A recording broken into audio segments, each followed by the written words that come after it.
asalaamaaleykum wa rahmatullahi wa barakaatuhu ñu ngi leen di ziyaare bu baax a baax di leen jox seen wàccuwaay yéen ñii soog a seetaan Ndeye Khady Ndiaye pour la première fois je pense que comprendre ngeen lu bari ci suñu ay réaction comme li ñuy ne action bu ne dafa am réaction donc comprendre ngeen tey ñun lu bari loo xam ne xamoon nañ ko ci njëlbeen ga ndax defe naa ñu bari aussi déglu woon ngeen PV bi ko Pape Alé Niang di lire pour la première fois ñun aussi ñi am chance jokkalante ak Ndeye Khady Ndiaye xam lu bare am lu bari lu ñu waxtaan ak moom ba suñu joonu yàlla tey kii ngeen di gis nag kii mooy Abdou Mbengue bëgguma ko commandant bëgguma ko colonel bëgguma ko général bëgguma ko dara kii mooy Abdou Mbengue mii moo yoroon section des recherches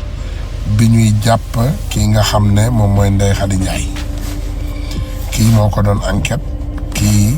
dafa bokk ci bandi yi gën a mag ci Sénégal gendarme yu gën a indigne ginnaaw patron Moussa Fall te bu leen fàtte il faut que les gens savent ne Sénégal dafa am hiérarchie kii la procureur Bassirou Gueye doon jëflanteel kii la général Moussa Fall doon jëflanteel lépp ci xañ ndogalu yàlla li nga xam ne yàlla moom la dogal ñu ne ñoom loolu la ñuy arrêté yàgg nañ leen wax ne on ne peut pas arrêter la mer par ses bras maanaam loxo mënta arrêté géej te fa lañ toll kii mooy Abdou Mbengue li ma ci gën a intrigué nag xool leen ku mel ni tey capitaine Seydina Omar Touré ñàkk liggéeyam xam nga ñu bari xamuñu luy radier ñu bari xamuñu ko xamuñu lu tax ba léegi Seydina Omar Touré nekk boppu ASP n'est-ce pas dañ ko radier maanaam yàq dossier gendarmerie maanaam yàq ko quoi tey boo ko bëggoon jël sax Diomaye mënu koo jël rek fal ko dara c'est pas possible gendarmerie maanaam ci armée bi moo tax ñu yóbbu ko fële di ASP ku jàng doomu jàmbur bu jàng ba am ay diplôme am yëpp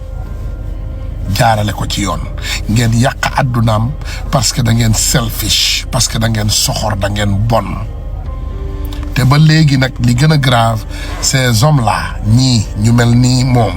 ba léegi ñu ngi ci suñu homme de tenue yi lii moo tax cas bi critique patriotes yi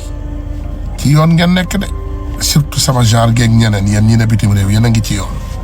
Sénégal amul sécurité fi mu toll y a pas de sécurité dans mon pays parce que ba léegi nit ñu mel nii ñoo fa nekk ba léegi ñii ñoo fa nekk capitaine Touré l'a bien dit am na ci 80% du ñëpp nag mais am na benn 50% et c'est l'argent je pense que le général Jean-Baptiste Tine ministre de l'intérieur war ngeen gaaw def ay recrutement gendarmerie police parce que ñi ngeen war a rajo bari nañu xool ñii bari nañ fi seen xalaat ak seen doxalin méngoowul ak projet bi ils sont là ils sont de mauvaise foi ils sont corrompus ils sont inhumains duñu ay nit maanaam mbaam bu juddu ci àll ba dee ci àll ba sax moo leen gën duñu dara ñu mel nii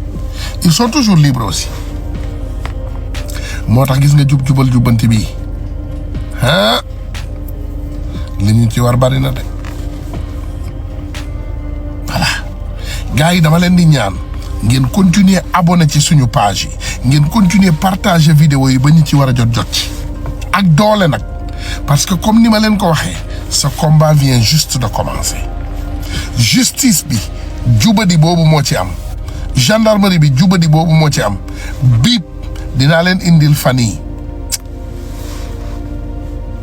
benn cas bu grave ci biip incha allahu rabbi damay jël sama temps nag comme ni ma leen ko defale woon ci l'inspecteur Sow dinaa jël sama temps indil leen biip ki nga xam ne moom moo tax àdduna bi xam kii Jérôme Bandiaky dinaa leen ko indil ci fan yi parce que Jérôme Bandiaky n'était pas connu par le monde ki tax identité am feeñ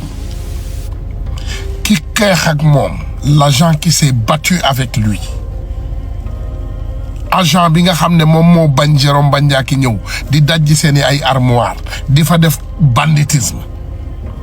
commandant yii di ko seetaan maanaam commandant bandi bii ak yeneen délinquant yu mel ni moom di ko seetaan di ko yónni ak ñi ko yónni maa ngi ñëw de ñun yàlla ndimbalu yàlla rek incha allahu rabbi maa ngi ñaan ñëpp nag stay fast maanaam ñu dëgër te ñu gunge suñu njiit yu baax yi te ñu jàppale leen ils en auront besoin dañ ñu soxla de continuer leen wax ñi war a wax continuer leen jëf ñi war a jëf bu leen dellu ginnaaw benn yoon parce que li ñuy xaar ci kanam dafa bari maa ngi sant ñëpp di gërëm ñëpp di jaajëfal Ndeye Khady Ndiaye di ko ñëpp muñal y a de beaux jours devant toi billahi wallahi tallahi lazim y a de beaux jours devant toi yow de bu nit waree am statut ci Sénégal ci nga bokk jërëjëf merci wa salaamu aleykum